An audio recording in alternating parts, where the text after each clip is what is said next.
Баршаларыңызға ассалаумағалейкум. Отан ТВ биліктің емес, халықтың қызметіне арналады. Бұқаралық ақпарат құралдарының беттерінде қажылыққа апарам деп алдаған турфирма директоры 6 жылға сотталып жатыр. Сотта іс бойынша Бекболат Тілеуханов та өтуге тиіс болған. Ол алданған адамдардың барлық ақшасын алып кетті.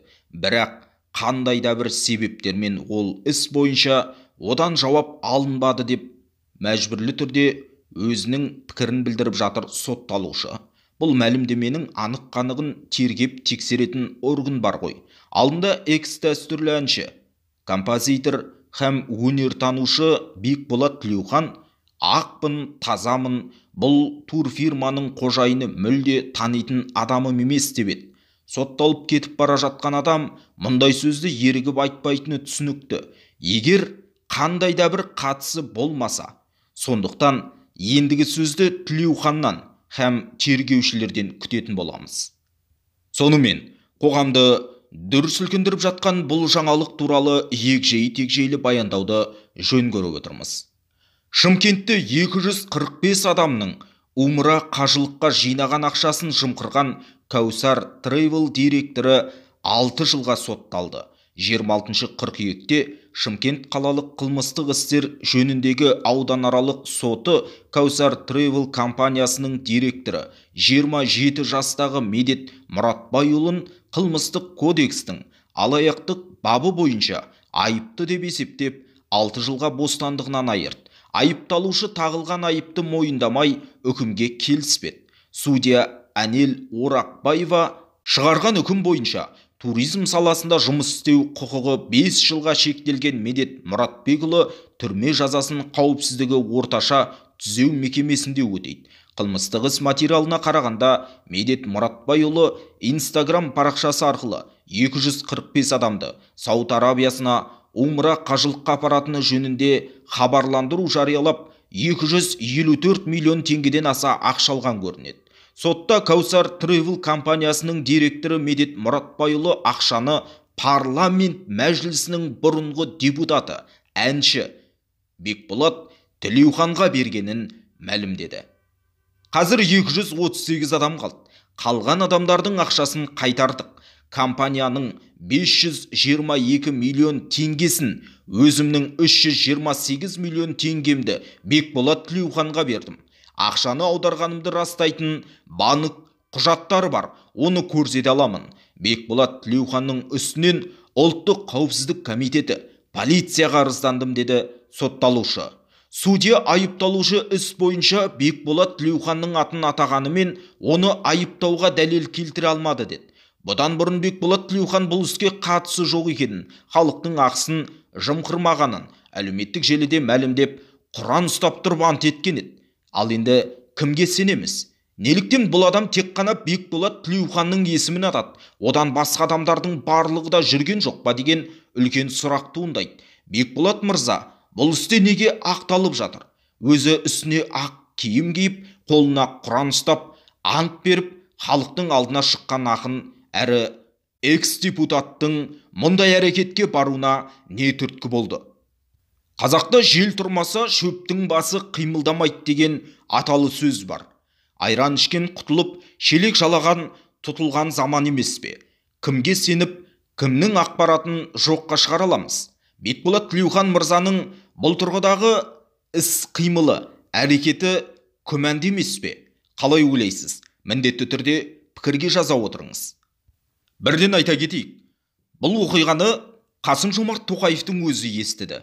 Яғни, турфирма бойынша Мекке мен Мединаға жолдама беруді уәде еткен қасиетті мекенге жіберу үшін әрқайсынан кем дегенде $1000 жиналған қаражат. Іс жүзінде фирмаға сенгендердің көбі Қазақстаннан ұшып кете алмады. Ұшып кеткендер шетелде ақшасыз және баспанасыз қалған еді. Ол туралы бұқаралық ақпарат беттерінде жаңалықтар пайда болды және Қасым-Жомарт Тоқаевтың өзі бұл мәселеге жауапты кінәлі адамдар міндетті түрде жазаланады деді.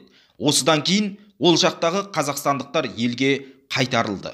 Сонымен біздің елімізде сот процесі басталып, оған айыпталушы болған Медет мырза Мен ұлттық қауіпсіздік комитетіне, Шымкенттің полиция департаментіне және жоғарғы инстанцияларға арыз жаздым. Іс бойынша Бекболат Тілеуханов та жауап беруі тиіс. Ол алданған адамдардың барлық ақшасын алып кетті, алайда ол айыпталған жоқ деп шырпыр болуда. Сот айыпталушы 6 жылға сотталғанымен оны мойындамайтынын және істеген ісіне өкініште білдірмеді. Ал енді бұл оқиғаға қатысты заңгер Айгүл Орынбек ханым әлеуметтік желідегі парақшасына былай деп жазба қалдырды.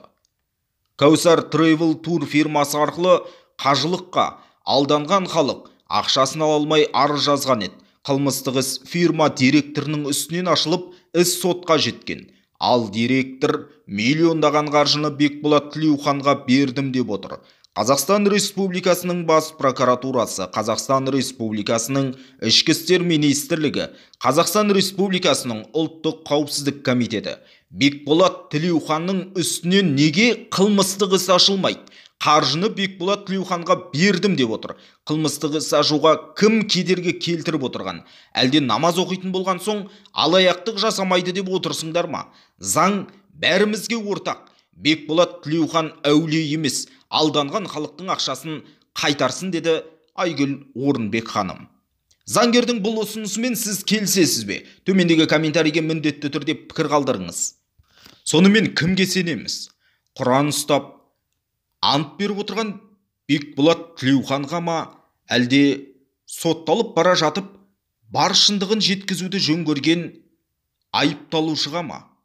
Қоғам пікірі тағы да екіге жарылары сөзсіз. Дегенмен сот және прокуратура, ұлттық қауіпсіздік комитеті, ішкі істер органы деген секілді арнайы құрылымдар бар. Бұлардың барлығы тектен текке отырмаған шығар. Бұл істің артында кімнің тұрғанын және де қандай байланыстың болғандығы туралы солардың аузынан негізгі ресми мәлімдеме күтеміз. Бұл тұрғыда тағы да сиыр құйымшақтыққа салынып, жазықсыз адамдардың жапа шекпегенін қалаймыз.